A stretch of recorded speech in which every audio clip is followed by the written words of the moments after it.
Hello students, welcome to my YouTube channel. Myself Salil Gupta and now we are going to start NDA lecture number 2 जिसके लिए आप सब जहाँ पे आज इस वीडियो को देख पा रहे हैं तो इस वीडियो में जो बड़ा क्लियरली लिखा गया है दैट इज़ NDA lecture 2 जिसकी जो है टाइप्ड फॉर्मेट जो है सारा रेडी है. Now we are going to discuss what we are studying in the relations. तो बेसिकली लास्ट लेक्चर जिन्होंने नहीं देखा है वो जाके एक बार इसकी प्रीवियस वीडियो देख लें जिसका लिंक जो है इसी की डिस्क्रिप्शन में मिलेगा. तो सेट था क्या, सेट्स होता क्या है. Set is a well defined collection. Suppose जैसे सेट ए है जिसमें एलिमेंट है 1 2 3. This is a set A. Now I am going to define Cartesian product of two sets. Suppose I have two sets. मान लेते हैं मेरे पास दो sets हैं, एक ए है और एक बी है. सपोज ए में कुछ एलिमेंट है ए बी सी और बी में एलिमेंट है 1 2 3. अब जो इनका प्रोडक्ट होगा ए क्रॉस बी का जिसमें ऑर्डर्ड पेयर होगा ए एक्स कामा वाई, जो एक्स एलिमेंट सेट ए का होगा और वाई एलिमेंट सेट बी का होगा, इसको बोलते हैं कार्टेशियन प्रोडक्ट. तो अगेन डेफिनेशन यही लिखी गई है. Let A and B be any two sets. The Cartesian product of A and B denoted by A cross B is a set of all ordered pair where X belongs to set A and Y belongs to set B. जैसे यहाँ पे define किया गया है A cross B is equal to ordered pair XY such that this stands for such that X A को belong करेगा and Y B को belong करेगा. इन द सेम मैनर अगर B क्रॉस A हो तो that is ordered pair Y cross A जिसमें Y element जो होगा वो सेट बी का एलिमेंट है और एक्स जो है वो सेट ए का एलिमेंट होगा. तो in generally A cross B कभी भी बी क्रॉस ए के बराबर नहीं होते. This is a note and CTM commit to memory. याद रखें कि कभी भी Cartesian product A cross B का बी क्रॉस ए के इक्वल नहीं होगा. Okay, moving further. Suppose this is note number 2. If suppose number of element in set A is P and number of elements in set B is Q, then number of elements in A cross B is equals to the product of number of elements of set A and number of elements of set B. तो answer होगा P cross Q. यहाँ पे वही दिया है. अगर number of element ए में P है, नंबर ऑफ एलिमेंट B में Q है, तो number of element A cross B में PQ होंगे, वही आपके नंबर ऑफ एलिमेंट होंगे B क्रॉस A में. एग्जाम्पल, सेट ए में सपोज हमारे पास एलिमेंट हैं 3 4. सेट ए में है 3 4 7. सेट बी में है ए एम क्यू और आर.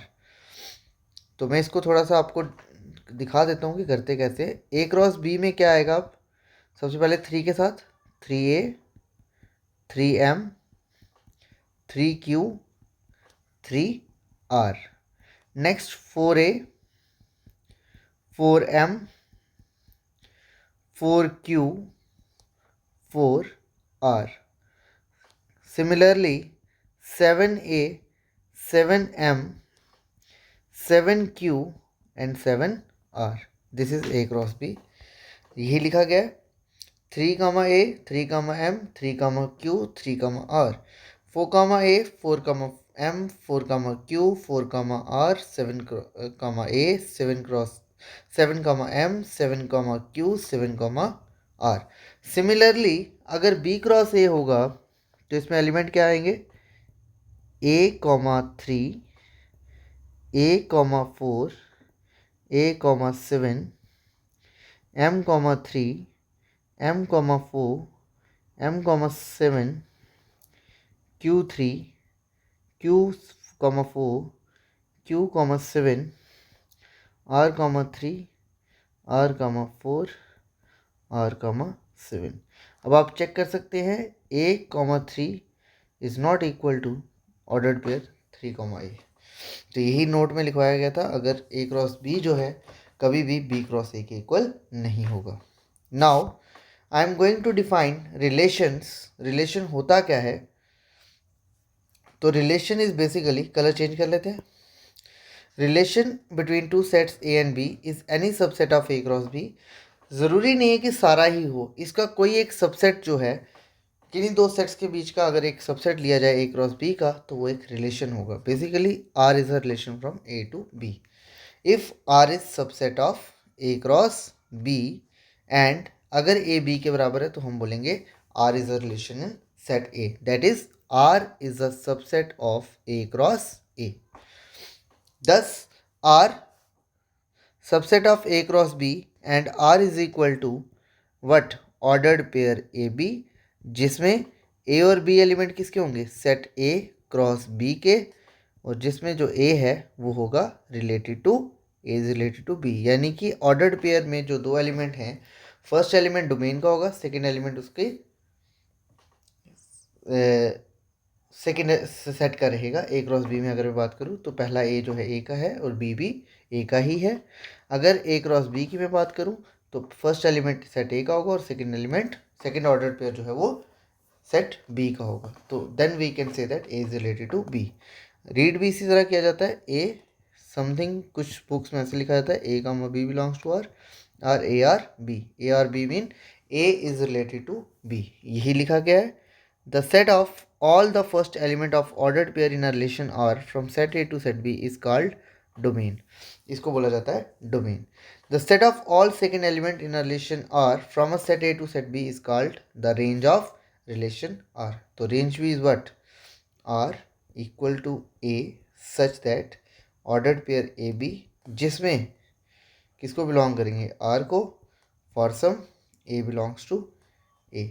यहाँ पे B का एलिमेंट होगा ऑर्डर पेयर के लिए और हमने सिर्फ ए लेने हैं, तो that is your domain. Note, a relation R in a set A is a subset of A cross A. Thus R is a subset of A cross B and R is equal to A B such that A B जिसमें जो है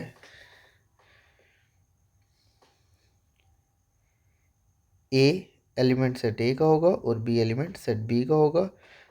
sorry, B element भी set A का होगा और हम बोलेंगे A is related to B. If R is a relation from A to A then R is a subset of A cross A. We say that R is a relation in A. Definition. Now types of relation की मैं बात कर रहा हूँ. Relation होते कितने type के हैं तो ये आप ट्वेल्थ में स्टडी करेंगे. जिन्होंने ट्वेल्थ कर लिया है तो उनको मालूम होगा. इसमें रहेगा सबसे पहले आपका यूनिवर्सल रिलेशन जिसमें सारे ऑर्डर्ड पेयर आएंगे. आइडेंटिटी रिलेशन जो आपका डोमेन का एलिमेंट है अगर वही आपका किसका रहे, रेंज का. देन रिफ्लेक्सिव रिलेशन जिसमें जितने भी सेट के एलिमेंट हैं उन सभी के ऑर्डर्ड पेयर का प्रेजेंट होना ज़रूरी है. आफ्टर दैट सिमेट्रिक, इसी के साथ एंटी सिमेट्रिक.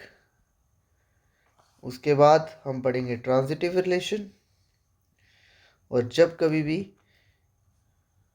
रिफ्लेक्सिव, सिमेट्रिक और ट्रांजिटिव तीनों हो तो इस रिलेशन को बोला जाता है इक्विवेलेंस रिलेशन. तो हम बेसिकली इसके ऊपर आज स्टडी करेंगे. नंबर वन, किसी भी रिलेशन आर को सेट ए के ऊपर रिफ्लेक्सिव कब बोलेंगे? जब ऑर्डर्ड पेयर ए आर में है. फॉर ऑल जितने भी सेट ए के अंदर एलिमेंट है उन सब के अगर ऑर्डर्ड पेयर प्रेजेंट है तो रिलेशन हमारा रिफ्लेक्सिव होगा. सिमिलरली इरिफ्लेक्सिव कब होगा? जब ए ऑर्डर्ड पेयर आर में है लेकिन सेट ए जो है वो एलिमेंट सेट ए के अंदर प्रेजेंट ना हो तो हम कहेंगे इरिफ्लेक्सिव है.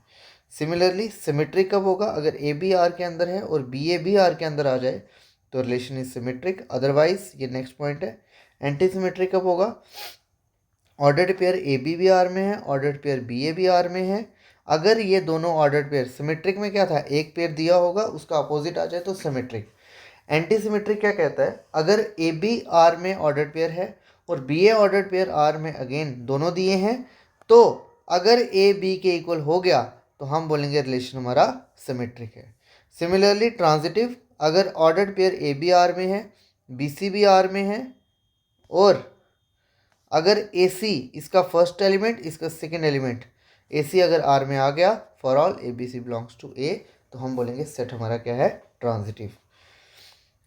These are the important definition जो हमें रिपीट करनी है. रिफ्लेक्सिव कब होता है? जब ए रिलेटेड हो सेट ए को, इस नोटेशन से. सिमेट्रिक, अगर ए रिलेटेड टू बी है और बी रिलेटेड टू आर आ जाए तो हम कहेंगे सेट हमारा सिमेट्रिक है. एंटी सिमेट्रिक, अगर ए बी को ए बी से रिलेट कर रहा है, बी ए से रिलेट कर रहा है और अगर ए बी के बराबर हो जाए तो हम कहेंगे सेट हमारा एंटी सिमेट्रिक है. ट्रांजिटिव, ए रिलेट कर रहा है बी से, बी रिलेट कर रहा है सी से, और अगर ए सी से रिलेट कर जाए for all A B C belongs to R, तो हम कहेंगे रिलेशन हमारा क्या है, ट्रांजिटिव। तो बेटा समझ आया रिलेशंस में करना क्या है आपको। नाउ कुछ प्रीवियस ईयर क्वेश्चंस जो हम डिस्कस करने जा रहे हैं, these are some important question जो लास्ट अराउंड 10 to 15 ईयर्स में जो क्वेश्चन आए हैं। बेसिकली था क्या, चैप्टर 1 है सेट्स रिलेशन एंड फंक्शंस। अब इसमें फर्स्ट टाइम हमने सेट्स को छोटा सा टॉपिक लिया, उसी पे पी वाई क्यूज़ किए। नाउ आज के जो पी वाई क्यूज़ होंगे वो सारे और सारे रिलेशंस पे ही रहेंगे। जैसे फर्स्ट क्वेश्चन की मैं बात करूं, इसमें क्वेश्चन है, ये एनडीए 2011 में आया है। मैं कलर चेंज कर लेता हूँ थोड़ा सा, आपको देखने के लिए आसानी हो जाएगी।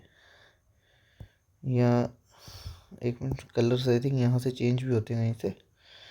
चलो एनी हाउ, सेट ए में एलिमेंट है 1 2 5 6, सेट बी में एलिमेंट है 1 2 3। आप भी ट्राई कर सकते हैं। This is intersection, okay. Cartesian product A cross B में क्या होगा, 1 1 होगा, 1 2 होगा, 1 3 होगा। सिमिलरली 2 1 होगा, 2 2 होगा, 2 3 होगा, देन 5 1 5 2 और 5 3। सिमिलरली 6 1 होगा, 6 2 होगा और 6 3 होगा। सिमिलरली आप सभी बच्चों ने बी क्रॉस ए भी निकाला होगा, तो जो आपका कॉमन आएगा वो क्या आएगा, जो एलिमेंट कॉमन है 1 1 होगा, देन 1 2 होगा, फिर 2 1 होगा और 2 2 होगा, है ना। इसके अलावा तो कोई और नहीं होगा। तो इसका मतलब इसका करेक्ट आंसर था बी, और ये अगर आपने निकाल लिया तो आपको यहाँ पे मिलेंगे 2.5 मार्क्स, और अगर आपका गलत हो जाता है तो आपके नेगेटिव होंगे 0.83। इस पे नेगेटिव है, ओके, नेगेटिव मार्किंग। नेक्स्ट है एक कंसेप्ट, और यहाँ पे लिख लें आप पहले concept. Suppose number of element set A में पी है, number of element set B में क्यू है, then total number of relations from set A to set B is 2 to the power P Q, okay. ये result आप use करो, ये note miss हो चुका था तो इसको लिख लें, इंपॉर्टेंट है, क्वेश्चन पूछा जाता है कई बार एग्जाम में। सेट ए में एलिमेंट कितने, 3। सेट बी में एलिमेंट कितने, 2। तो नंबर ऑफ रिलेशंस कितने हो गए, 2 to the power 3 क्रॉस 2, 2 की पावर 6, दैट इज 64। तो for question number 2 correct answer is D. Any problem? ठीक है बच्चे, छोटे छोटे क्वेश्चन है, बेसिक क्वेश्चन है, इसमें कोई आपको ज़्यादा टफ क्वेश्चन नहीं दिया है अभी तक, ठीक है, बेसिक रहता है। NDS is just to check your knowledge, और आपको मैथमेटिक्स में कितनी नॉलेज है बस इस पर आपने काम करना है।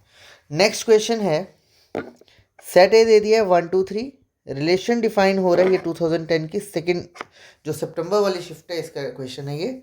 सेट ए में दिया है 1 2 3, रिलेशन के अंदर आपको दे दिया है 1 1 2 2 3 3, देन 1 2 2 3 एंड 1 3।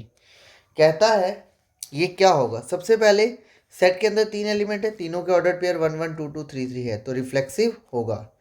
सिमेट्रिक के लिए 1 2 का उल्टा 2 1 यहाँ पे नहीं है, 1 2 आर में है बट 2 1 आर में नहीं है, इसका मतलब सेट हमारा सिमेट्रिक नहीं है। नेक्स्ट ट्रांजिटिव की मैं बात करूं, 1 2 है, 2 3 है, 1 3 भी है। अगर 3 3 है और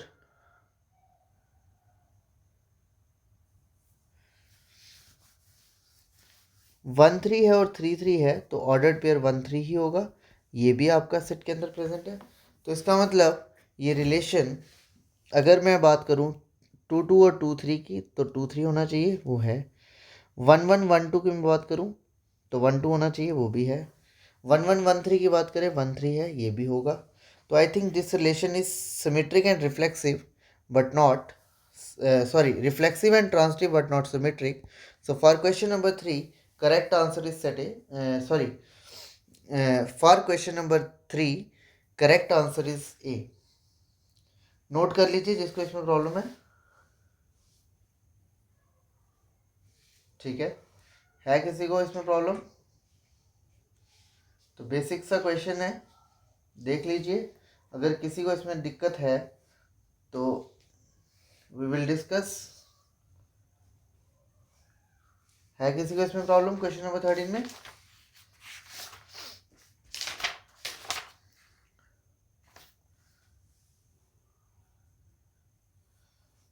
नेक्स्ट क्वेश्चन नंबर 14 है, question number 4, let M be the set of men and R is a relation is son of M is son of, इसको ठीक कर लेना, is son of defined on M then R is, suppose set एक element है, reflexive के लिए क्या होना चाहिए? ए बिलोंग्स टू आर। सपोज एक पर्सन है दिलीप, तो Dilip is not son of Dilip, तो रिफ्लेक्सिव गलत। ओके।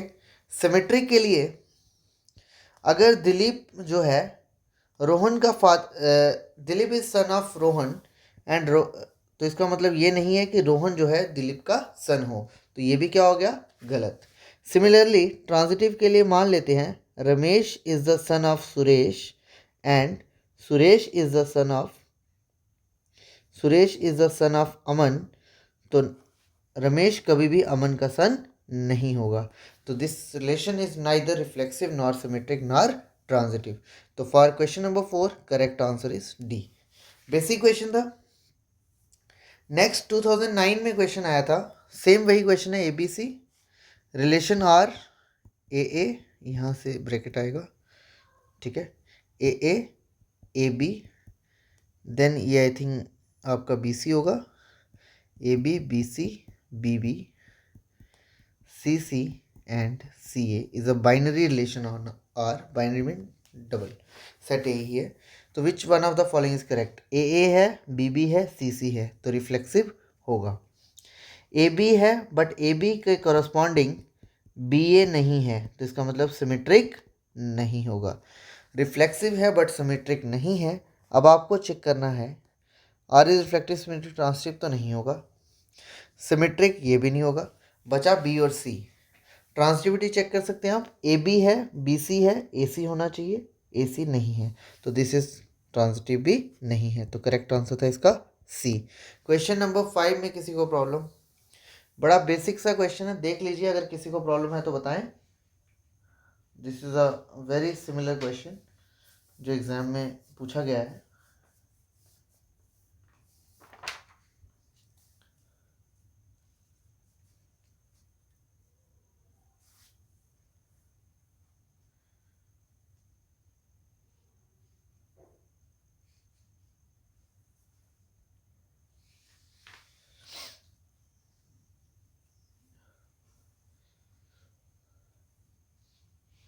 नेक्स्ट क्वेश्चन है NDA 2007 का, NDA 2007 का क्वेश्चन है। क्वेश्चन कहता है n जो है सेट ऑफ इंटीजर है, एक रिलेशन R डिफाइन किया गया n के ऊपर। ये एक मिनट क्वेश्चन चेक कर देना। हाँ, सेट ऑफ इंटीजर्स ही है, a relation R and n is defined as, relation है ordered pair x, y such that x y का प्रोडक्ट 0 से बड़ा होना चाहिए, जैसे x और y क्या होना चाहिए? इंटीजर्स। ओके, एंड यहाँ पे इंटीजर्स को डिनोट करें, ये ध्यान रखें। सबसे पहले अगर मैं बात करूँ x एक इंटीजर है, तो x का जो प्रोडक्ट है वो क्या होगा? x², वो 0 से बड़ा होगा, तो रिफ्लेक्सिव है। सिमिलरली सिमेट्री के लिए अगर x और y n में ले रहे हैं और x और y का जो प्रोडक्ट है अगर वो 0 से बड़ा है, तो yx का भी प्रोडक्ट 0 से बड़ा होगा। इंटीजर्स में जो है कॉम्यूटेटिव प्रॉपर्टी होल्ड करती है, तो उसके अकॉर्डिंगली सिमेट्रिक भी होगा। ट्रांजिटिविटी के लिए x, y और z तीन एलिमेंट लिए इंटीजर में, x, y अगर 0 से बड़ा, y, z भी अगर 0 से बड़ा है, इसका मतलब दोनों नंबर पॉजिटिव हैं, तो x और z भी 0 से बड़ा होगा। तो ये था बेसिक क्वेश्चन तो reflexive yes, symmetric yes, transitive yes. तो ऐसा रिलेशन जो रिफ्लेक्सिव भी है, सिमेट्रिक भी है, ट्रांजिटिव भी है, इस रिलेशन का नाम होता है बेटा, इसको क्या बोलते हैं, इक्विवेलेंस रिलेशन। तो इसका करेक्ट आंसर था डी। क्वेश्चन नंबर 6 का करेक्ट आंसर था D. Next, on moving further, we are doing the next question, that is question number 7. Let R be a relation defined on natural number as R equal to A related to B, जिसमें क्या है, A जो है divide कर रहा है किसको, B को, और A और B जो है वो बिलोंग करेंगे सेट ऑफ नेचुरल नंबर्स को। ठीक है, सिंपल क्वेश्चन। अगर मैं बात करूं कोई नंबर A है n के अंदर, तो A जो है A अपने आप को डिवाइड करेगा, रिफ्लेक्सिव है। अगर मैं बात करूं A और B दो नेचुरल नंबर्स लिए, सच दैट A अगर B को डिवाइड कर रहा है तो इसका मतलब उल्टा भी होल्ड करेगा, यानी कि बी ए भी रिलेशन के अंदर होगा, तो सिमेट्रिक भी है। ट्रांसिटिविटी के लिए ए बी सी तीन एलिमेंट ले लेते हैं नेचुरल नंबर्स में, ए बी जो है वो भी आर में होगा और बी सी भी आर में होगा। अगर ए बी आर में है, इसका मतलब ए जो है वो डिवाइड कर रहा है किसको, बी को। अगर ए बी को डिवाइड कर रहा है तो B is some constant times A. Similarly B जो है वो डिवाइड किसको कर रहा है, सी को। This implies C is some L times B. This implies A divides C. अगर ए सी को डिवाइड कर रहा है तो ए जो है वो रिलेटेड होगा किसके, सी के। तो ए सी किसको बिलोंग करके, सेट आर को। तो आर क्या हो गया, ट्रांजिटिव। इसका मतलब ये रिलेशन रिफ्लेक्सिव, सिमेट्रिक और ट्रांजिटिव तीनों है, तीनों होंगे। बट अगर आप ऑप्शन देखो, या रिफ्लेक्सिव होगा, या सिमेट्रिक होगा, या ट्रांजिटिव होगा, या रिफ्लेक्सिव एंड ट्रांजिटिव होगा। अगर ए बी को डिवाइड कर रहा है, जैसे 2 जो है वो 4 को डिवाइड कर रहा है, बट इसका ये मतलब नहीं है कि जो 4 है वो भी 2 को डिवाइड करे। तो यहाँ पे आप लिख सकते हो ए बी आर में बिलोंग कर रहा है, बट ए जो है वो बी को डिवाइड कर रहा है, इसका ये मतलब नहीं है कि बी भी ए को डिवाइड करे। तो for question number 7 correct answer is D. Now, students, we are left with only 3 questions. First is question है question number 8. Let R be a relation from n to n defined by R equal to ordered pair x comma y, जिसमें x और y natural numbers हैं and x का square y का cube के बराबर है। आपको बताना है which of the following are not correct. ठीक है, सपोज एक नेचुरल नंबर ले लेते हैं 2, तो 2 का स्क्वायर कभी भी 2 के क्यूब के इक्वल नहीं होगा। तो यानी कि ये स्टेटमेंट रिफ्लेक्सिव तो नहीं होगी। ठीक है, एक मिनट में क्वेश्चन थोड़ा सा चेक कर लेता हूँ, मुझे लग रहा है कुछ करेक्शन होंगे इसमें।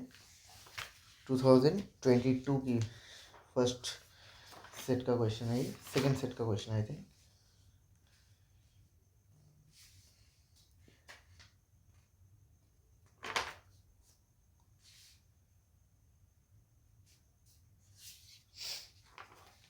तब तक आप भी ट्राई करना, बट ये मुझे थोड़ा सा क्वेश्चन जो है वो गलत लग रहा है टाइप।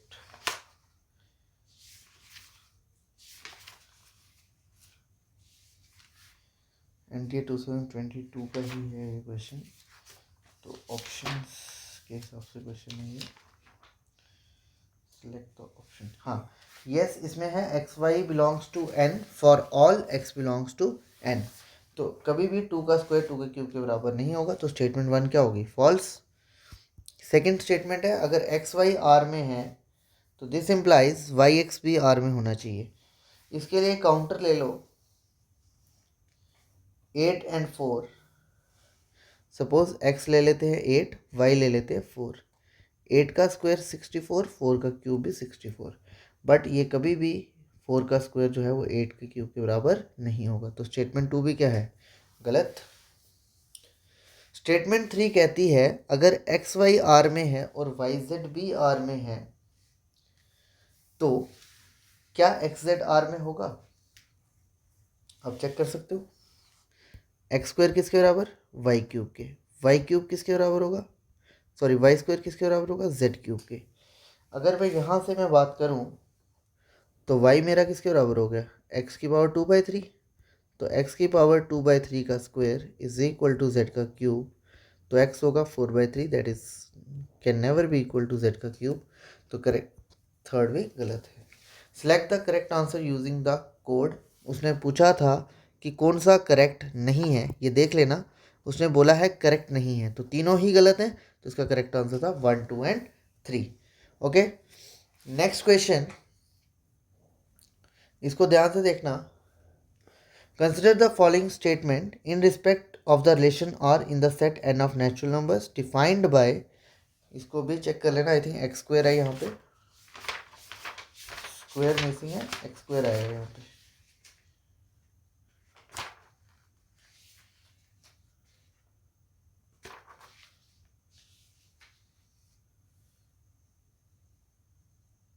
हाँ, x square minus 5xy plus 4y square, which of the statement is correct?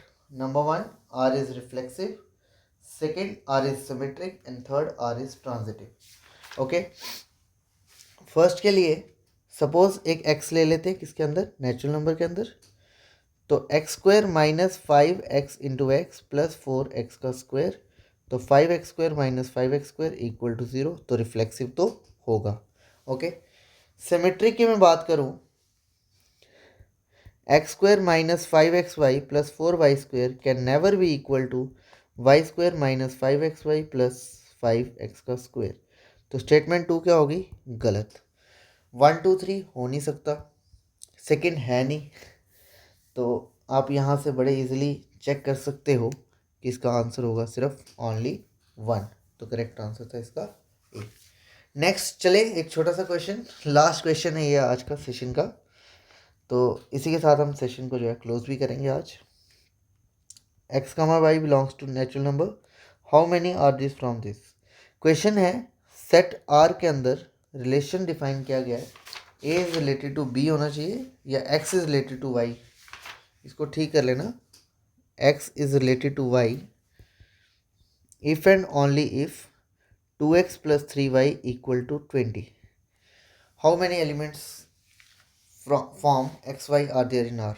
ठीक है, तो 2x किसके बराबर है, 20 माइनस 3y के, x क्या आ गया, 20 minus 3y whole divide by 2। Okay, condition है, कंडीशन को अप्लाई करें, देखें कितने सेट बनेंगे। शाबाश, बेसिक क्वेश्चन, करें इसको try.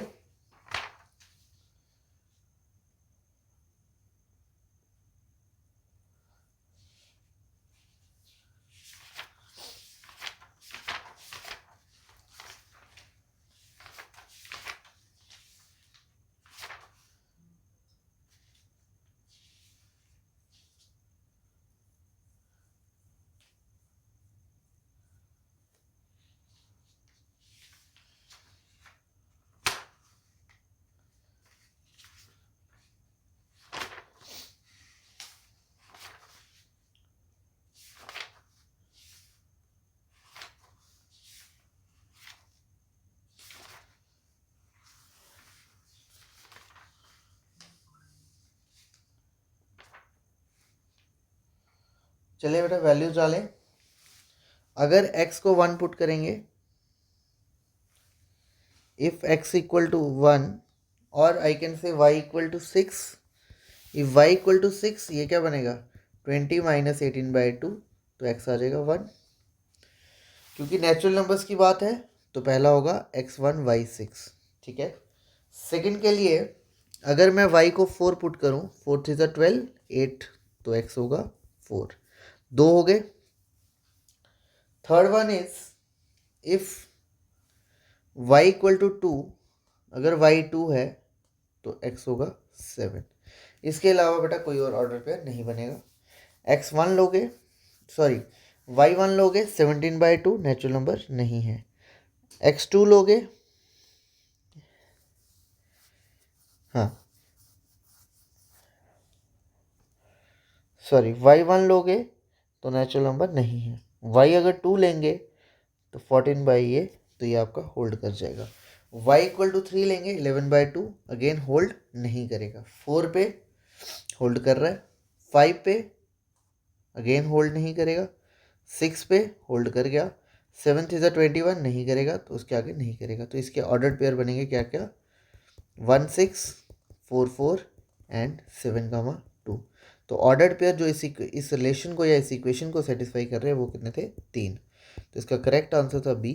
So student, this is all from my side in today's present lecture. ये पूरी स्लाइड आपको जो है अवेलेबल हो जाएगी टेलीग्राम पे। तो with this I am completing my session. Hope you all enjoy the session. And next session जो है नेक्स्ट संडे रहेगा प्रॉपर 12 बजे, और वो वीडियो जो है वो रहेगी हमारी फंक्शंस की। जब हम सेट्स, रिलेशंस और फंक्शंस तीनों डिस्कस कर लेंगे ना, अराउंड 3 to 4 क्वेश्चन, यानी कि 7.5 से 10 मार्क्स का जो आपका एनडीए का सिलेबस है वो आपका कवर हो जाएगा। तो अराउंड आपको 75 मार्क्स चाहिए क्वालिफाई करने के लिए। तो 10% जो है वो आपका फर्स्ट यूनिट ही ऑक्यूपाई कर लेगा। तो बेटा अगर आप इतने PYQs भी सॉल्व कर लेते हैं प्लस थोड़े से कुछ अपने लेवल पे भी करोगे तो आप जो है अच्छा स्कोर कर पाओगे। Okay, so thank you students.